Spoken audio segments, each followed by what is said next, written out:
नमस्ते और हमारे इस नए एक्सप्लेनर में आपका स्वागत है। आज हम एक ऐसी प्रॉब्लम पर बात करने वाले हैं जो शायद हर उस इंसान के सामने आती है जो एक नई भाषा सीख रहा होता है। आज का हमारा पूरा फोकस इस बात पर है कि किताबों में लिखी फॉर्मल इंग्लिश और रियल लाइफ में असलियत में बोली जाने वाली इंग्लिश के बीच आखिर इतना बड़ा गैप क्यों होता है।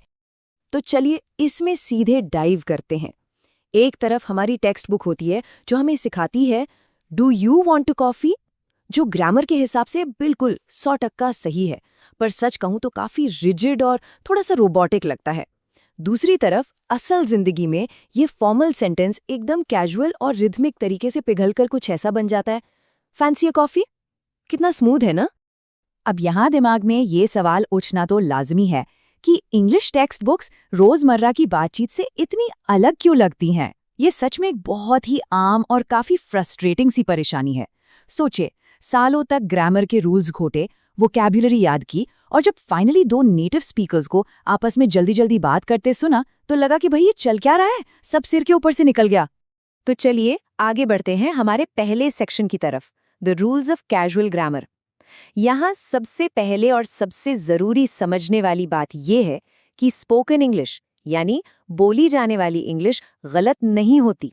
ऐसा नहीं है कि उन्हें ग्रामर नहीं आती, बस उसके काम करने का ढंग, उसके रूल्स बिल्कुल अलग होते हैं। इस बदलाव का सबसे आम उदाहरण देखिए। टेक्स्ट बुक कहती है व्हाट आर यू डूइंग, लेकिन जब लोग असल में आपस में बात करते हैं ना, तो उनका सारा ध्यान स्पीड और फ्लो पर होता है। उन्हें जल्दी बात पहुंचानी है, इसलिए स्ट्रिक्ट ग्रामर को थोड़ा छोटा करके वर्ड्स को ब्लेंड करके सीधा बोल दिया जाता है व्हाट यू डूइंग। ये कानों को स्मूथ भी लगता है और बातचीत बिना रुके आगे बढ़ती है। भाषा की इस आदत को इलिप्सिस कहा जाता है। इसका सीधा सा मतलब है उन शब्दों को हटा देना, ड्रॉप कर देना, जिनका मतलब रेफरेंस या कॉन्टेक्स्ट से पहले ही बिल्कुल साफ हो। जैसे इट लुक्स गुड की जगह सिर्फ लुक्स गुड, या आर यू कमिंग की जगह सिर्फ कमिंग बोलना। ये कोई गलती नहीं है, ये तो अपनी बात सामने वाले तक पहुंचाने का एक बहुत ही फास्ट और एफिशिएंट तरीका है। पर आखिर लोग इन रूल्स को मोड़ते क्यों हैं? इसके पीछे लॉजिक क्या है? इसके में 4 कारण हैं। कॉन्वर्सेशन की स्पीड, एक नेचुरल रिदम बनाए रखना, कॉन्टेक्स्ट से पहले ही मीनिंग क्लियर हो जाना, और सबसे इंपॉर्टेंट इनफॉर्मेलिटी। ये छोटे छोटे शॉर्टकट्स असल में फॉर्मेलिटी की उस ऊंची दीवार को तोड़कर एक दोस्ती भरा और अपनापन वाला कनेक्शन बनाते हैं। एक और बहुत शानदार उदाहरण देखिए, I've been flat out। एक टेक्स्ट बुक शायद आपको सिखाएगी I have been very busy। Boring, right? Native speakers थकावट या बिजी होने को जताने के लिए इस तरह की कलरफुल, एकदम विविड इमेजरी का इस्तेमाल करते हैं, जो सुनते ही दिमाग में एक क्लियर छवि बना देती है कि इंसान सच में कितना थका हुआ है। चलिए अब इस एक्सप्लेनर के दूसरे हिस्से में चलते हैं, नेविगेटिंग न्यूआंस एंड टोन। देखिए, फ्लुएंसी का मतलब सिर्फ तेजी से बोलते जाना नहीं है। ये असल में छोटे छोटे वोकैबुलरी चॉइसेस लेने के बारे में है, जिनका इमोशनल वेट बातचीत में बहुत बहुत गहरा होता है। अब देखिए, इस पॉइंट में जो सबसे दिलचस्प बात है वो ये कि स्टे इन टच और कीप इन टच सुनने में लगभग एक जैसे लगते हैं, लेकिन स्टे एक गहरे कनेक्शन और वार्मथ को दर्शाता है, जैसे आप दोस्तों से कहते हैं, जबकि कीप एकदम न्यूट्रल, पोलाइट और प्रोफेशनल नेटवर्किंग के लिए एकदम परफेक्ट है। सिर्फ एक शब्द बदला और पूरा का पूरा टोन बदल गया।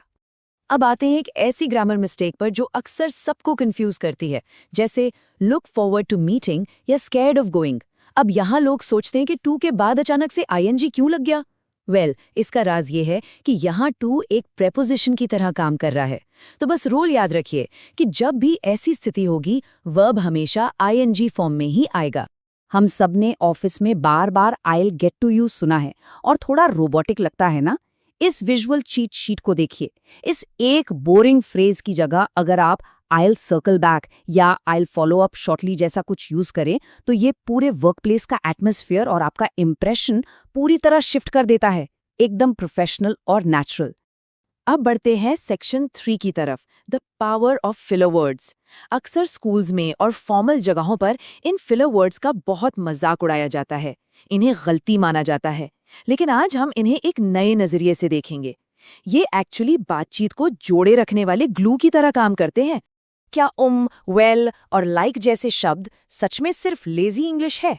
अक्सर इन्हें सिर्फ एक बैसाखी, एक क्रच की तरह देखा जाता है, लेकिन वक्त आ गया है इस स्टिग्मा को चैलेंज करने का, क्योंकि इन छोटे शब्दों के अंदर ऐसी सुपर पावर्स छिपी हैं जो आम बातचीत को फ्लो में रखती हैं। इस बात को प्रूव करने के लिए इन फिलर्स के 3 सबसे इंपॉर्टेंट काम देखते हैं। पहला, जब दिमाग अगला शब्द सोच रहा होता है तो ये या वेल आवाज को रुकने नहीं देते, आपका कंट्रोल बनाए रखते हैं। दूसरा, ये किसी बहुत डायरेक्ट या कड़वे स्टेटमेंट को थोड़ा सॉफ्ट कर देते हैं ताकि वो अग्रेसिव ना लगे। और तीसरा, ये चेक करते हैं कि सामने वाला हमारी बात समझ भी रहा है या नहीं।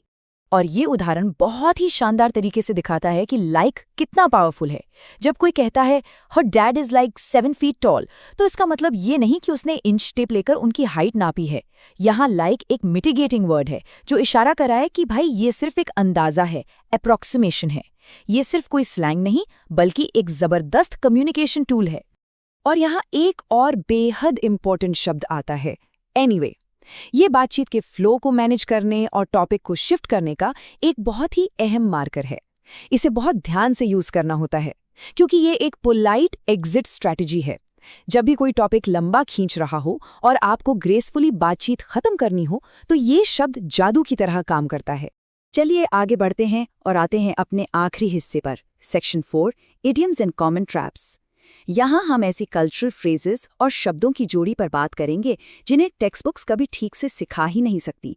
भाषा का असली मजा और न्यूआंस इन्हीं छोटी छोटी बातों में तो छिपा होता है। सबसे पहले कॉलोकेशंस के कॉन्सेप्ट को समझते हैं। ये भाषा में कुछ खास शब्दों के बीच का एक नेचुरल कॉम्बिनेशन होता है। इसे शब्दों के बीच का एक इनविजिबल मैग्नेटिज्म, एक अदृश्य चुंबकीय आकर्षण समझ लीजिए।